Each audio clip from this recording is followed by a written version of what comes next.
Nous allons partir aux États-Unis maintenant, merci à tous, parce que c'est le coup d'envoi de la campagne de Kamala Harris avec un premier meeting aujourd'hui à Milwaukee, tiens, le Wisconsin.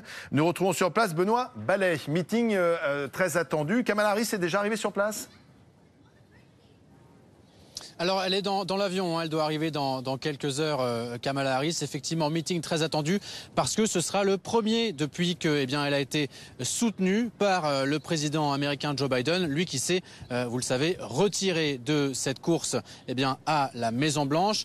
Joe Biden qui, lui, pendant ce temps, va rentrer à cette Maison-Blanche. Vous savez qu'il a eu le Covid, le président américain. Ça faisait une semaine qu'il était en isolement dans sa maison du Delaware et donc il va revenir dans cette Maison-Blanche que vous apercevez derrière moi sur les images d'Anthony Métro. Joe Biden, on l'a appris, qui va donner demain soir une adresse à la nation. Il va parler à 20h aux États-Unis. Il va s'adresser à tous les Américains justement pour expliquer ce choix, pour expliquer son désistement de cette course, dans cette campagne présidentielle américaine. Joe Biden qui promet aussi de parler de ce qui attend les Américains et donc de son soutien qui a été donné à Kamala Harris. Alors, c'est assez impressionnant de voir ici aux États-Unis à quel point cette candidature de Kamala Harris a rassemblé très rapidement les démocrates. Tout le monde, quasiment ou presque, s'est rangé derrière elle. Et puis, il y a eu cette levée de fonds spectaculaire depuis dimanche après-midi. On est déjà à plus de 100 millions de dollars levés chez les démocrates pour Kamala Harris. Merci Benoît Ballet. Donc Kamala Harris qui remplace au pied levé Joe Biden est attendu à Milwaukee, la même où Donald Trump a échappé de peu à une tentative d'attentat. On voit que le Wisconsin est un État clé. Alors Milwaukee, c'est là où il y a eu la convention. La convention, pardon, je confonds. La Pennsylvanie, c'est là où il y a eu la Voilà, c'est la convention, là où il y a eu la convention des républicains. Donc on voit bien que c'est un État très important dans la course à la Maison-Blanche. Et on a montré cet avion, parce que ça c'est l'avion de Joe Biden. C'est ça. Il se trouve dans sa résidence de vacances. Il a en fait 2 résidences dans le Delaware, dont cette maison de vacances qui est en bord de mer et où il était à l'isolement pour le temps que ces symptômes du Covid ne soient plus contagieux et soient maîtrisés.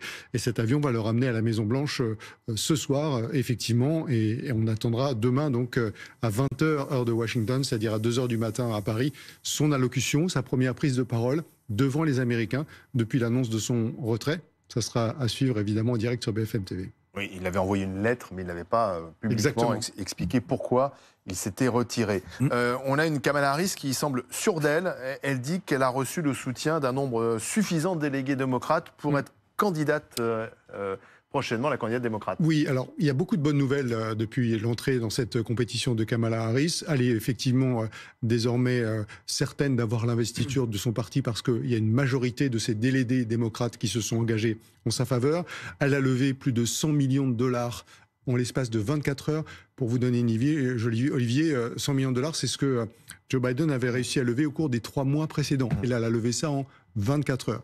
Et puis, elle a reçu le soutien quasiment de tous les responsables démocrates. Désormais, on n'attend plus que la voix de Barack Obama, mais dans quelques minutes maintenant, les responsables démocrates du Congrès, le patron de la majorité au Sénat, Chuck Schumer, et Hakeem Jeffries, qui est le patron des représentants, vont tenir un point de presse à Washington, très vraisemblablement pour annoncer qu'eux aussi, ils accordent leur soutien à Kamala Harris. C'est un peu, si vous voulez, comme s'il y avait une chape de plomb sur cette campagne démocrate à cause de la fragilité et des interrogations sur Joe Biden, et que cette chape de plomb avait été levée avec l'annonce de son retrait, libérant un enthousiasme qui est très clair, qui est très présent, et qui la met sur de bons rails, même si bien sûr le plus dur est encore devant elle. Fred Hoffman, porte-parole des démocrates ici en France, c'est vrai qu'il y a une dynamique, la campagne est relancée, vous y croyez ? Ah oui, il y a pas de doute du tout. Quand je vois qu'est-ce qui se passe depuis les 2 jours là, déjà, moi je vois avec mes amis, je vois sur les réseaux sociaux, on voit avec tout ce qui se passe avec l'argent à récolter en si peu de temps. Je regardais hier soir quand elle a fait son discours. Moi, j'étais à la maison. J'étais hyper content et j'ai vu que vraiment c'était boom. Alors c'est un discours qui punchy, mais attaque. Et là, c'est un peu l'ancienne procureure qui s'exprimait parce que elle a dit qu'elle connaissait bien Donald Trump, un prédateur, un escroc. Je vois bien le genre de gars qu'est Donald Trump. Voilà comment elle s'exprimait. Tricheur, fraudeur et prédateur. Exactement. Et donc ça vous fait plaisir, ça? C'est pas comme ça me fait plaisir. Vous avez une candidate combative. Oui, pas que ça, mais c'est parce qu'elle arrive de dire la vérité sur Donald Trump. Parce qu'on ne parle pas du fait que c'est un criminel qui est maintenant, qui est à la tête du parti républicain. Je trouve ça incroyable. Moi je vis en France depuis longtemps, mais un Américain, je n'ai jamais vu quelque chose pareil. Je vais parler de Nixon, ça c'est autre chose, mais en tant que candidat. Et personne n'en parle. Et là, alors quelqu'un de crédible qui peut affronter Donald Trump. Pour l'instant, quand même, il y a un sondage qui a été publié là récemment. Elle est quand même toujours derrière Donald Trump. Hein. Oui, mais déjà, des sondages. Souvenez-vous de Hillary Clinton quelques semaines avant. Oui, les sondages, ils sont jamais bien quand on les conteste quand ils sont pas bons et puis ensuite on les trouve formidables. En plus, il faut prendre un petit peu de temps, mais je pense que les sondages vont changer rapidement. Vous pensez que ça va s'inverser très vite ? Inversée, mais elle va avancer, c'est clair. D'accord. Nous sommes avec Maître Laurent Cohen-Tanougy. C'est vrai qu'on sent qu'il y a un souffle nouveau qui est apparu dans cette campagne du côté des démocrates, avec une Kamala Harris qui met tous les moyens à sa disposition pour réussir, soutenue par tous les grands responsables démocrates. Chape de plomb, disait Thierry Arnaud, c'est ça en fait? Il y avait une chape de plomb sur la candidature Biden et elle a été enlevée? Oui, enfin moi je suis très frappé, si vous voulez, par le contraste entre l'enthousiasme, l'énergie, l'élan qu'il y a aux États-Unis depuis l'annonce du retrait de Joe Biden et surtout de la candidature de Kamala Harris, et puis l'espèce de défaitisme, de négativisme qu'il y a en France et en Europe. On dit c'est trop tard, elle n'a pas de charisme, ceci, cela. Non, enfin, je pense qu'on se trompe. Je pense que d'abord le timing est très bon en réalité. Pourquoi ? Parce qu'une campagne courte, ça donne de l'énergie, ça prend la campagne de Trump à revers. Par exemple, la convention a déjà eu lieu, la convention républicaine. Oui, il a déjà choisi son vice-président. Il aurait sans doute choisi un autre vice-président s'il avait su que Kamala Harris serait. Donc, il y a plein d'avantages. Et je crois que c'était assez malin comme timing. On dit pourtant, certains nous ont expliqué que Kamala Harris, c'était pas une bonne vice-présidente. C'est ce qu'on a longtemps dit, parce que c'est vrai qu'elle était un peu dans l'ombre de Biden, mais en réalité, on voit déjà depuis 2 jours que c'est au contraire quelqu'un d'absolument qui a du charisme, qui est punchy, elle est rayonnante, elle est belle. Enfin, je veux dire, on va avoir un contraste entre un suprémaciste blanc de 78 ans et une Kamala Harris qui... Voilà, donc à mon avis, ça va être... très enthousiaste pour Kamala Harris, mais enfin, les raisons de voter pour Donald Trump n'ont pas disparu. Non, le succès de Donald Trump, il ne repose pas sur du vent. Non, mais je pense que toute la France... Il a été élu, il a déjà fait un mandat de président, et il est quand même aujourd'hui toujours le favori, en tout cas dans les sondages. Oui, mais je pense que aussi, je suis d'accord que ça va changer. Toute la frange des indécis, oui, mais là, vous me parlez que d'image, mais ça va changer. Sur le fond. Oui, sur le fond. C'est-à-dire, en quoi Kamala Harris, sur le fond, peut inciter un Américain qui avait envie de voter Trump de voter pour elle? Je crois qu'il y a beaucoup d'Américains qui avaient envie de voter ni pour Trump, ni pour Biden, et que là, ça ouvre une autre voie. Et que elle a également, elle a à la fois la capacité de donner coup sur coup à Trump, qui va être obligé d'être de plus en plus raciste, xénophobe, misogyne, etc. Elle va répondre coup par coup, mais elle annonce d'ores et déjà, avec le discours d'hier, un programme positif. Elle peut se distancier un peu de Biden parce que précisément elle était dans l'ombre, donc voilà. Donc je pense qu'il y a pas mal d'atouts, et comme c'est une fine stratège, je pense qu'elle pourra déjouer un peu. Alors c'est ce soir son premier meeting, et puis il y a dans cette course à la Maison-Blanche un élément important, c'est les choix du vice-président ou de la vice-présidente. Il ne faut pas se tromper. Alors, il y a des candidats déjà en lice? Oui, il y a des noms qui reviennent beaucoup, bien sûr. Alors d'abord, un mot très rapide sur le premier meeting pour dire qu'il est très important, parce que Donald Trump, tout le monde le connaît. Tout le monde sait qui c'est. On sait qu'il est comme candidat, on sait qu'il est comme président. Et donc, les Américains savent qui il est. Elle est beaucoup moins connue, Kamala Harris. On la projette beaucoup moins dans ce rôle de président. Donc les premiers jours de campagne, ce sont ceux qui vont définir son identité. Vous savez, il y a cette expression en anglais qui dit « on n'a pas de deuxième chance de faire une première impression ».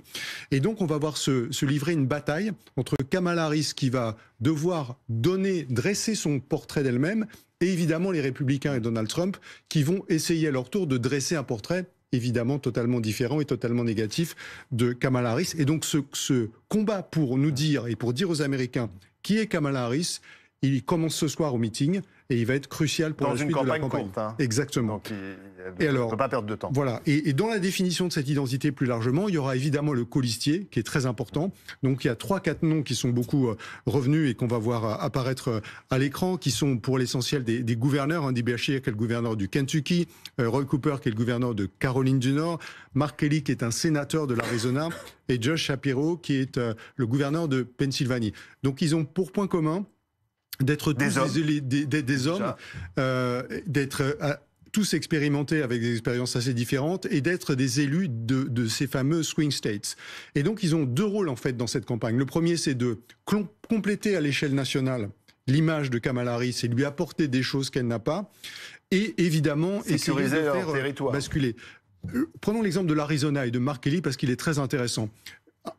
Sur un peu plus de 3 millions de voix, Joe Biden emporte l'État de l'Arizona avec 10 à 20 000 voix d'avance. Donc ça se joue vraiment sur le fil du rasoir.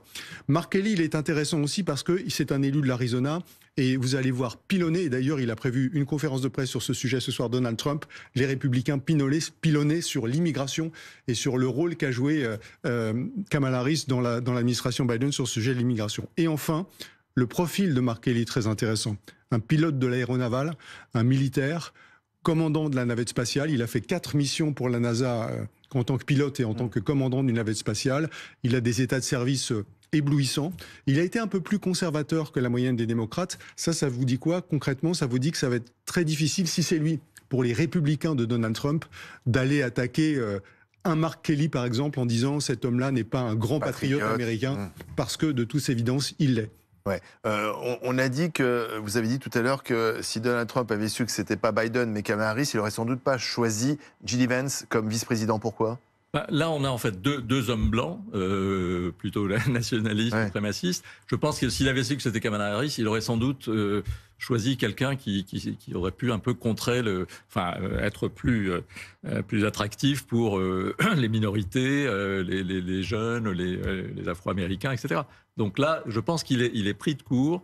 Et évidemment, il va être contraint à multiplier les coups bas, les attaques. Alors maintenant, on dit c'est de la faute de Kamala Harris s'il y a eu une tentative d'assassinat. Enfin voilà, ça va voler très bas, mais je pense qu'elle répondra coup sur coup. Il y a aussi le poids de l'argent dans une campagne américaine. Alors nous, ici en France, on est un peu surpris parce qu'on a des montants qui sont plafonnés, c'est l'argent public, etc. Mais là-bas, s'il n'y a plus d'argent, il n'y a plus de campagne. D'ailleurs, Joe Biden sans doute n'aurait plus d'argent à un moment donné, donc il aurait été sans doute obligé de façon de renoncer, faute d'argent. Là, les dons reviennent? Ah oui, c'est clair. Déjà, qu'est-ce que j'avais ici 250 millions déjà online, qui sont des engagements, je veux dire. Les femmes de couleur, les gens de couleur, 1,5 million. On a vu une journée, c'était 80, plus 100 millions. Oui, plus 100 millions maintenant. Et il y a plein de petits donateurs aussi qui n'ont jamais donné l'argent avant. On voit ça.